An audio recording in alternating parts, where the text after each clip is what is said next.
Price Lord. ஆண்டவராகிய இயேசு கிறிஸ்துவின் நாமம் மகிமைப்படுவதாக. மறுபடியும் இந்த வீடியோவின் வழியாக உங்களை சந்திப்பது மிக்க மகிழ்ச்சி.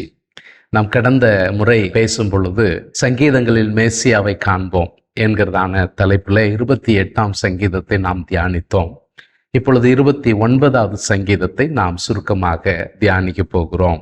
இந்த 29வது சங்கீதம் தாவீதின் சங்கீதம் என்கிற ஒரு எளிய தலைப்பில் இந்த சங்கீதம் வருகிறது. இந்த சங்கீதத்தினுடைய நோக்கம் என்ன அப்படின்னா, ஆண்டவர் இயற்கையின் மீது ஆளுகை உடையவராயிருக்கிறார். ஆகவே அவர் ஒருவரே துதிக்கப்படத்தக்கவர், அவர் ஒருவரே ஆராதனைக்கு உரியவர் என்பதை மிக முக்கியமாய் வலியுறுத்தி சொல்லும் விதத்தில் இந்த சங்கீதம் வருகிறதை பார்க்க முடிகிறது. இந்த சங்கீதத்தை நாம் 3 எளிய பிரிவுகளாக பிரிக்கலாம். முதல் 2 வசனங்கள் நாம் கர்த்தருக்கு மகிமையை செலுத்த வேண்டும் என்பதை சொல்லி, கடைசி 2 வசனங்கள் கர்த்தர் மகிமைக்கு உரியவர் மாத்திரமல்ல, கர்த்தர் தம்முடைய ஜனத்திற்கு எப்படிப்பட்டவர் என்பதை குறித்து சொல்லுகிறதை பார்க்க முடிகிறது. அதற்கு இடைப்பட்ட பகுதியில் வரக்கூடிய 3வது வசனத்திலிருந்து 9வது வசனம் வரைக்கும் உள்ள பகுதியில் கர்த்தருடைய சத்தம் என்கிறதான வார்த்தையோடு கூட வரக்கூடிய சில வசனங்களை பார்க்க முடியும். இங்கே நாம் இயற்கை என்று சொல்லும்போது எதெல்லாம் சொல்லுகிறோம், இந்த பகுதியில் நீங்கள் கவனித்து பார்த்தீங்கன்னு சொன்னால் அங்கே என்ன காரியங்கள் எல்லாம் சொல்லி இருக்கிறது என்பதை பார்ப்போமே. ஆனால் காற்றை குறித்து, இடி முழக்கங்களை குறித்து, பெரு வெள்ளத்தை குறித்து, பூமி அதிர்வை குறித்து, இவைகளிலெல்லாம் தேவன் செயல்படக்கூடிய விதம், இவைகளுக்கு மேல தேவனுக்கு இருக்கக்கூடிய ஆளுகை, இவைகளை சொல்லி இந்த பகுதியில தாவீது கர்த்தரை துதிக்கிறதை நாம் பார்க்க முடிகிறது. குறிப்பாக இந்த இயற்கையின் செயல்பாடு தாவீதை சுற்றிலும் இருந்த ஜனங்களில் அநேக தாங்கள் வணங்குகிற தேவர்கள் இடிமுழக்குகளின் தேவர்களாக, மழையின் தேவர்களாக, இப்படி இயற்கையினுடைய முக்கியத்துவத்தை வெளிப்படுத்தக்கூடிய தேவர்களாக பல தேவர்களை அவர்கள் வணங்கி வந்தார்கள். அப்படிப்பட்ட கால சூழலில் தாவீது இந்த இயற்கை அனைத்தையும் ஆளுகை செய்கிறவர், படைத்தவர், இந்த இயற்கை அனைத்தையும் தம் உபயோகத்திற்காக பயன்படுத்துகிறவர், அவர் ஒருவரே தொழுகைக்கு உரியவர் என்பதை அவர் சொல்லும்படியாக இந்த சங்கீதத்தை இயற்றி இருக்கிறதை நாம் பார்க்க முடிகிறது. சரி, முதல் பகுதி என்ன சொல்லுகிறது? பலவான்களின் புத்திரரே, கர்த்தருக்கு மகிமையும் வல்லமையும் செலுத்துங்கள், கர்த்தருக்கே அதை செலுத்துங்கள். இந்த இடத்துல சொல்லப்படுகிற பலவான்களின் புத்திரரே என்று சொல்லுகிறது பொதுவாக தேவதூதர்களை சொல்லி இருக்கிறதாக அநேக வேத வியாக்கியானம் செய்யக்கூடிய பரிசுத்தவான்கள் நம்புகிறார்கள். இதோடு கூட யாரையும் சேர்த்து கொள்ளலாம் அப்படின்னா தெரிந்து கொள்ளப்பட்ட ஜனங்கள், தெரிந்து கொள்ளப்பட்ட ஜன கூட்டமே, நீங்கள் கர்த்தருக்கு மகிமையை செலுத்துங்க, கர்த்தருக்கு வல்லமையை செலுத்துங்க, கர்த்தர் ஒருவருக்கே அதை செலுத்துங்கள். இன்றைய காலகட்டத்தில் நம்ம எல்லோருக்கும் இது மிகவும் தேவையான ஒரு சத்தியமாக இருக்கிறது. ஏனென்று சொன்னால், இன்றைக்கு இருக்கக்கூடிய உலகம் சுயத்தை ஆராதிக்கிற உலகமாக இருக்கிறது, வெற்றியை ஆராதிக்கிற உலகமாக இருக்கிறது, புகழையும் செல்வத்தையும் மற்ற அநேக விஷயங்களை உலகம் ஆராதித்து கொண்டிருக்கிறது. உலகம் அவைகளெல்லாம் தூக்கி பிடித்து கொண்டிருக்கிறது. சிலுவையை பின்பற்றுகிற தேவனுடைய பிள்ளைகளாய் நாம் ஆராதிக்க வேண்டியது இந்த உலகத்தில் நாம் காணக்கூடிய வெற்றிகளோ அல்லது நாம் காணக்கூடிய இயற்கையின் மகத்துவங்களோ அல்ல. நாம் ஆராதிக்க வேண்டியது இவை எல்லாவற்றுக்கும் மேலிருந்து அரசாளுகிற தேவனாகிய கர்த்தர், அவர் ஒருவரே ஆராதனைக்கு உரியவராயிருக்கிறார். 2வது வசனத்தில் அவர் நாமத்திற்குரிய மகிமையை செலுத்துங்கள், பரிசுத்த அலங்காரத்துடனே கர்த்தரை தொழுது கொள்ளுங்கள். அவர் நாமத்திற்கு உரிய மகிமை. இப்ப நான் அவருக்கு மகிமை செலுத்தவில்லை என்று சொன்னால் அவருக்கு மகிமை குறைந்து போகுமா? அவருக்கு நான் கனத்தை கொடுக்கவில்லை என்றால் அவர் கனத்தில் குறைந்து விடுவாரா? நிச்சயமாக இல்லை. ஆனா அவர் ஆண்டவர் என்பதை, அவர் என் வாழ்வை கட்டுப்பாட்டில் வைத்திருக்கிறவர் என்பதை, எனக்கான எல்லாவற்றையும் அவர் திட்டமிடுகிறார் என்பதை நான் அறிக்கை செய்யும் பொழுது அதுவே தேவனுக்கு மகிமையாய் இருக்கும் என்பதுல சந்தேகம் இல்லை. அப்ப அவருடைய நாமத்திற்குரிய மகிமையை நான் எப்பொழுதெல்லாம் செய்ய வேண்டும்? நான் அவரை ஆராதிக்கிற போது மட்டுமா என்று கேட்டால் இல்லை. என் வாழ்வின் மூலமாக நான் அவருக்கு மகிமை செலுத்த வேண்டும். புதிய ஏற்பாட்டில் பவுல் எழுதும் பொழுது இதை ரொம்ப அழகாக எழுதுவார். நாம் எதை செய்தாலும் தேவனுடைய நாமத்திற்கு மகிமையாக கிறிஸ்துவை முன்னிட்டு நாம் செய்ய வேண்டும். இதுதான் நம்மை குறித்ததான அழைப்பாக இருக்கிறது. இதை அடுத்து அவர் சொல்லக்கூடிய கர்த்தருடைய சத்தம், ஆண்டுடைய சத்தம் எவைகளில் வெளிப்படுகிறது என்பதை 3வது வசனத்திலிருந்து 9வது வசனம் வரைக்கும் உள்ள பகுதியில் சொல்லுகிறார். கிட்டத்தட்ட இந்த சங்கீதத்துல 7 முறை கர்த்தருடைய சத்தம் என்பது வருகிறது. நாம் ஆதியாகமத்துல பார்க்கும் பொழுது, ஆதியிலே தேவன் வானத்தையும் பூமியையும் சிருஷ்டித்தார். எவ்வாறு சிருஷ்டித்தார்? தம்முடைய வார்த்தையினாலே வெளிச்சம் உண்டாக கடவுது என்கிறார். வெளிச்சம் உண்டாகிறது. அப்படி ஒவ்வொன்றாக அவர் தம்முடைய வார்த்தையினாலே அண்ட சராசரத்தையும் படைக்கிறதை நாம் வேதத்துல வாசிக்க முடிகிறது. அவருடைய வார்த்தை வல்லமை மிகுந்ததாக இருக்கிறது.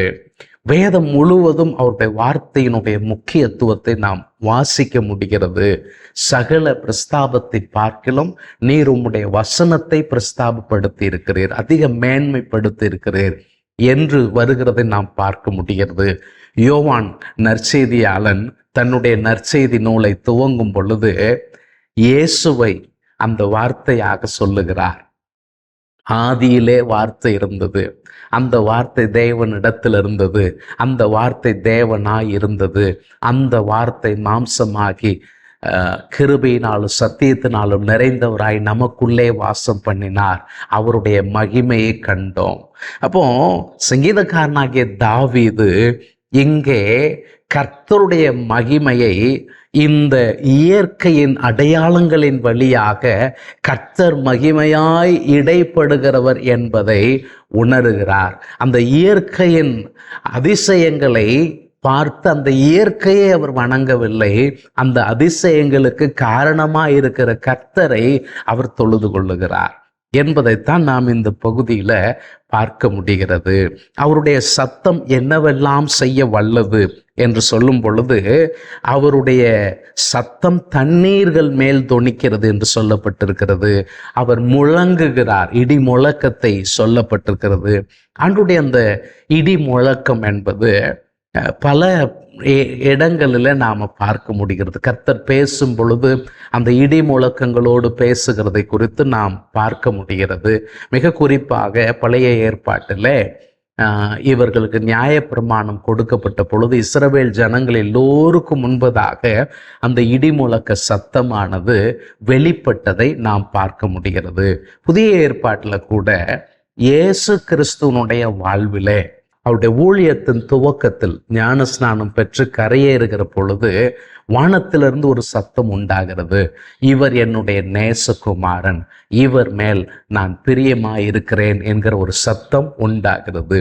அது மாத்திரமல்ல, இயேசு கிறிஸ்து அந்த மறுரூப மலையிலே தம்முடைய சீசர்களுக்கு முன்பதாக மறுரூபமாகும் பொழுது அங்கே ஒரு சத்தம் வானத்திலிருந்து உண்டாகிறது. அந்த இடி முழக்க சத்தம் என்ன சொன்னது? இவர் என்னுடைய நேசகுமாரன், இவரில் பிரியமாயிருக்கிறேன், இவருக்கு செவி கொடுங்கள் என்று சொன்னது.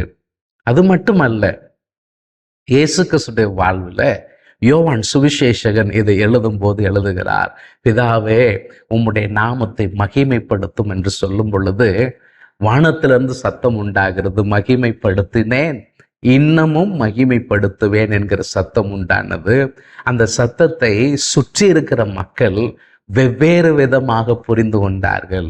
சிலர் சொன்னார்கள் ஒரு பெரிய இடி முழக்கம் உண்டாயிற்று என்றார்கள். சிலர் சொன்னார்கள் ஒரு தேவதூதன் அவரோடு பேசினார் என்றெல்லாம் பலரும் பல விதங்களை வியாக்கியானம் பண்ணினார்கள். ஆனா இவை எல்லாமே இயேசு கிறிஸ்துடைய வாழ்வில் அந்த பரலோகத்தினுடைய அந்த தொனி எவ்வாறு அவருடைய வாழ்வின் முக்கியமான தருணங்களில் எல்லாம் வெளிப்பட்டது என்பதை நாம் பார்க்க முடிகிறது. இயேசு கிறிஸ்து இன்றைக்கு அவரை பின்பற்றுகிற நமக்கு முன்மாதிரியா இருக்கிறார். நமக்கும் அவருடைய சத்தம் கேட்டு அவருடைய வழியில் நடப்பதற்கு, அவருடைய சித்தம் செய்வதற்கு நாம் அவர் சத்தத்திற்கு முக்கியத்துவம் கொடுக்க வேண்டும் என்பதை நான் இந்த இடத்துல சொல்லுவது நலமாயிருக்கும். அதில் இயற்கை ரீதியாக கர்த்தருடைய சத்தம் என்னவெல்லாம் செய்கிறது, அது அந்த இஸ்ரவேலுடைய எல்கைகளின் ஒவ்வொரு பகுதியும் சொல்லி எங்கு வரைக்கும் அவருடைய தொனியானது, அவருடைய முழக்கமானது கிரியை செய்ய வல்லது என்பது சொல்றாங்க. இதுல குறிப்பாக அந்த லீபனோன் கேதுரு, அந்த கேதுரு மரம் என்பது கிட்டத்தட்ட 90க்கும் மேலான அடி வளரக்கூடிய ஒரு மரமாக சொல்லுகிறார்கள். அதனுடைய அந்த சுற்றளவு மாத்திரம் பார்த்தீங்கன்னா கிட்டத்தட்ட 30 அடி அளவுக்கு சுற்றளவுக்கு அந்த மரம் விரிவாய் போகக்கூடிய ஒரு அந்த தண்டு மாத்திரமே, ட்ரங்க் என்று சொல்லுவாங்களே, அது மாத்திரம் கிட்டத்தட்ட 30 அடிக்கு சுற்றளவு இருக்கக்கூடிய ஒரே மரமாக இருக்கக்கூடிய ஒரு உயர்ந்த ஒரு மரம். அந்த மரத்தையே அவருடைய சத்தம் பிளக்கும்.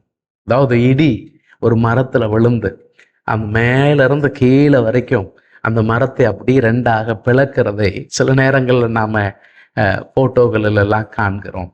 அது போன்ற ஒரு விஷயத்தை தான் அவர் சொல்றார். ஆண்டவருடைய சத்தம் அந்த இடி முழக்கத்தின் சத்தம் போல அந்த மரத்தை, வைரம் பாய்ந்த அந்த மரத்தை எப்படி அந்த இடியினால கிழித்து அதை 2ஆக பிளக்க பண்ண முடிகிறதோ, அதை போலவே கர்த்தருடைய சத்தம் பிளக்க பண்ணக்கூடியது, அதிசயங்களை செய்ய வல்லது என்பதை அவர் சொல்லுகிறார். அவருடைய சத்தமானது தண்ணீர்களில் வெளிப்படுகிறது, காடுகளில் வெளிப்படுகிறது, வனாந்திரத்தில் வெளிப்படுகிறது. ஒவ்வொரு பகுதியாய் அவர் சொல்லி 9வது வசனத்தின் பின் பகுதியில் சொல்லுகிறார், அவருடைய ஆலயத்தில் உள்ள யாவரும் அவருடைய மகிமையை பிரஸ்தாபிக்கிறார்கள். இதுதான் நம்மை குறித்த தேவனுடைய நோக்கம்.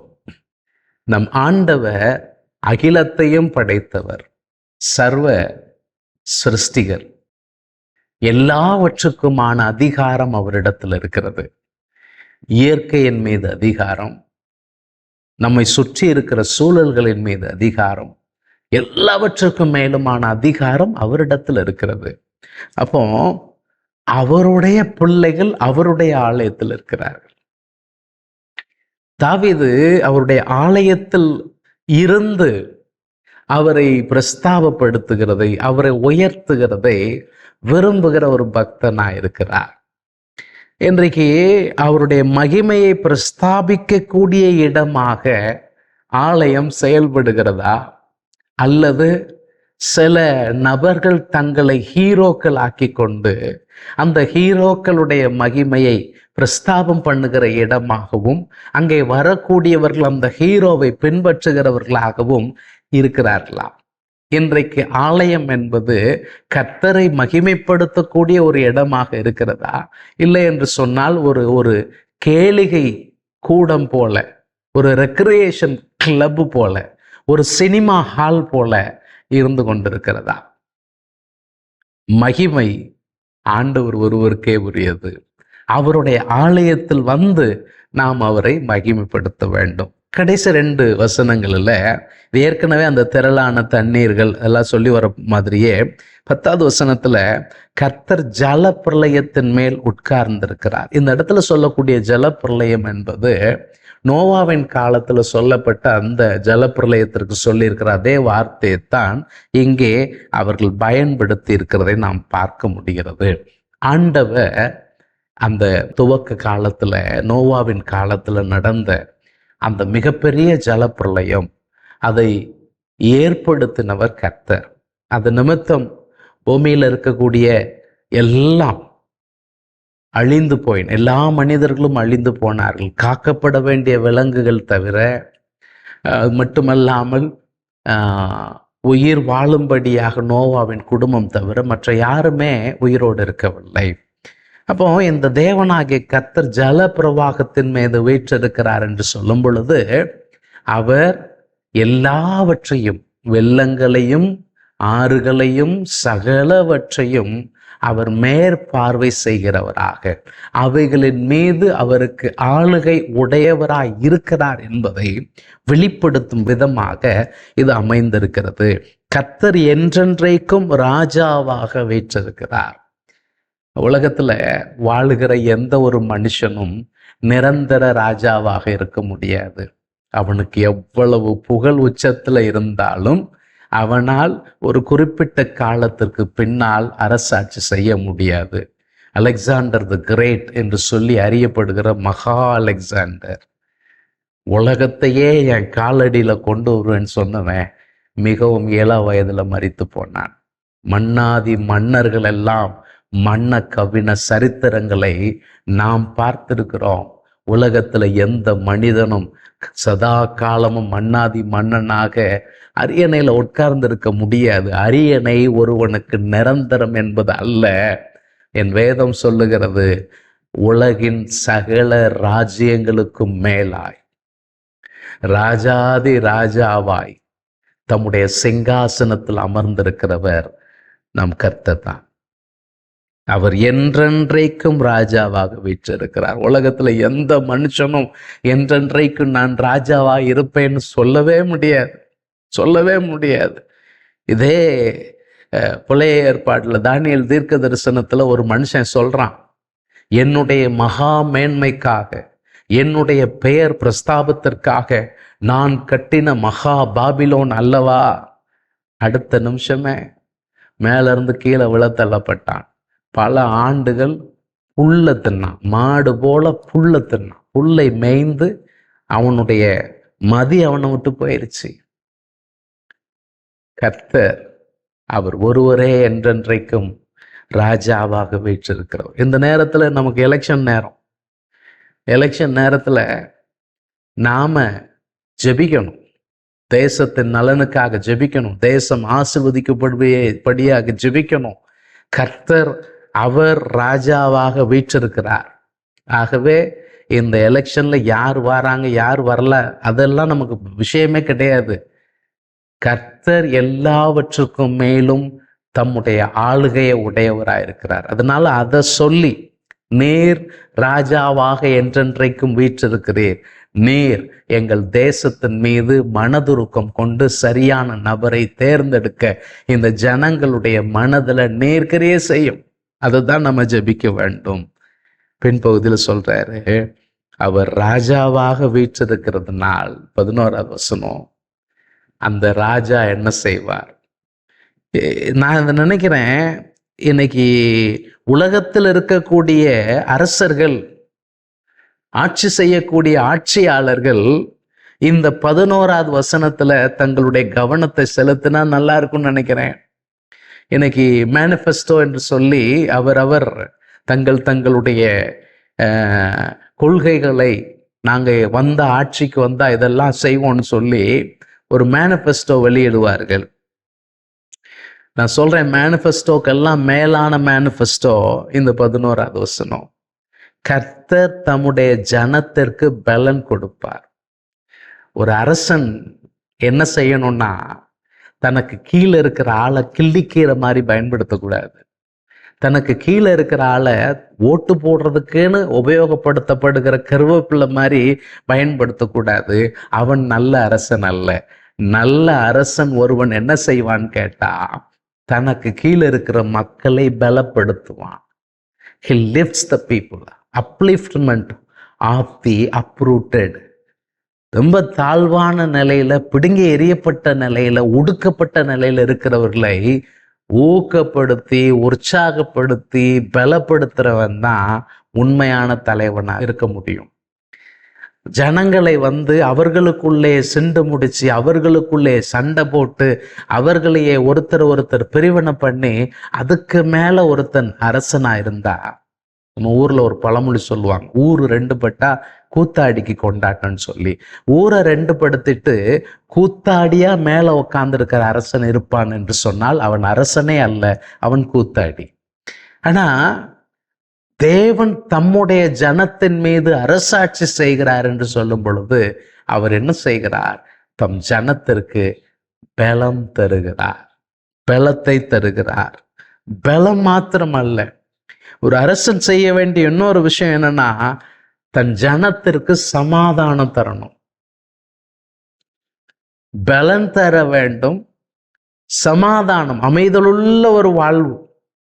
நம்ம கூட ராஜாக்களுக்காக ஜெபம் பண்ணுங்கன்னு சொல்லும் பொழுது தீமோத்தேயுக்கு பவுல் எழுதும்போது என்ன சொல்றாரு? நாம் அமைதலுள்ள ஜீவனம் பண்ணும்படியாக ராஜாக்களுக்காக வேண்டுதல் செய்ய வேண்டும். அமைதலுள்ள ஜீவனத்தை தான் முழு உலகமும் விரும்புகிறது. ஆனால் அமைதியை சொல்லிதான் இன்றைக்கும் போர் தளவாடங்களை உருவாக்கி கொண்டே இருக்கிறார்கள். அமைதியை சொல்லித்தான் இராணுவங்கள் வளர்ந்து கொண்டே இருக்கிறது. இந்த அமைதி எப்படிப்பட்டதுன்னா, உனக்கு இருக்கிறத விட எனக்கு குறைவு இல்லை, உன்னை விட நான் வலிமையானவன் என்பதை உணர்த்தித்தான் ஒரு கட்டாயத்தின் பேரில், வலுக்கட்டாயத்தின் பேரில் தான், ஃபோர்ஸை பயன்படுத்தித்தான் அமைதியை உருவாக்க முடிகிறது. But force cannot bring piece. அது அப்படியே கீழே அப்படியே புகஞ்சுக்கிட்டே தான் இருக்கும். ஒரு காலம் வரும் பொழுது அப்படி மாறிவிடும்.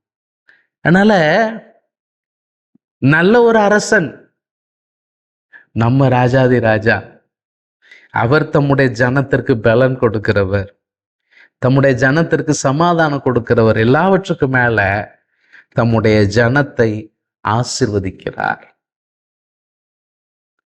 இப்படி ஒரு அரசன் ஒவ்வொரு நாட்டுக்கு இருந்தா எப்படி இருக்கும்? இன்னைக்கு நாம மக்களாட்சியில் இருக்கிறோம். மக்களாட்சியை பேசும் பொழுது மத்திய அரசாங்கம் இப்படி ஒரு அரசாங்கமா இருந்து ஜனத்தை எப்படியெல்லாம் பலப்படுத்த முடியும், அவங்க வாழ்வாதாரத்தை எப்படியெல்லாம் உயர்த்த முடியும், அவங்களை எப்படி சுரண்ட முடியும் அப்படிங்கிறத விட்டுட்டு எப்படி உயர்த்த முடியும், அவங்களுக்குள்ள ஒரு பீஸ்ஃபுல்லா வாழ்வதற்கு நாம என்ன செய்ய முடியும், அவர்களை நாம ஆசீர்வதிச்சு எப்படி அவர்களை உயர்த்துவது, இதுதான் நல்ல அரசாங்கத்துக்கு அழகு. சரி, அரசாங்கத்தை விடுங்க. தாவீது சொல்றார், தாவீது ஒரு அரசன். அந்த அரசன் சொல்றான், ஒரு அரசனால் இந்த விஷயங்களை முழுமையா செய்ய முடியாது, பரலோகத்தில் வீற்றிருக்கிற அந்த அரசன் தான் இதை செய்ய முடியும். ஆகவே சிருஷ்டிகளை அல்ல, மலையின் கடவுள், இடியின் கடவுள், தாவரங்களின் கடவுள், செடியின் கடவுள், சூரிய கடவுள், சந்திர கடவுள் என்று அந்த கடவுள்கள், அப்படிப்பட்ட இயற்கைகளை கடவுளாக்குவதன் மூலம் அல்ல, இந்த இயற்கையின் மீது அதிகாரத்தை உடைய தேவனை உயர்த்துகிறதன் வழியாய், அவருக்கான மகிமையை செலுத்துகிறதன் வழியாய் நாம் ஆசீர்வதிக்கப்பட முடியும். அவரையே உயர்த்துகிற ஜனம், அவருடைய சத்தத்திற்கு செவி கொடுக்கிற ஜனம் அவரால் பலமடையும். அவரை ஆராதித்து அவருடைய சத்தத்திற்கு செவி கொடுக்கிற ஜனம் சமாதானம் பெறும். அவரை உயர்த்தி அவர் வார்த்தைக்கு அஞ்சி நடக்கிற ஜனம் ஆசீர்வதிக்கப்படும். இந்த ஆசீர்வாதம் என்னை கேட்டுக்கொண்டிருக்கிற உங்கள் ஒவ்வொருவருக்கும் பலனும் சமாதானமும் ஆசீர்வாதமும் நிறைவாய் கிடைக்கட்டும் என்று உங்களை வாழ்த்துகிறேன். God bless you.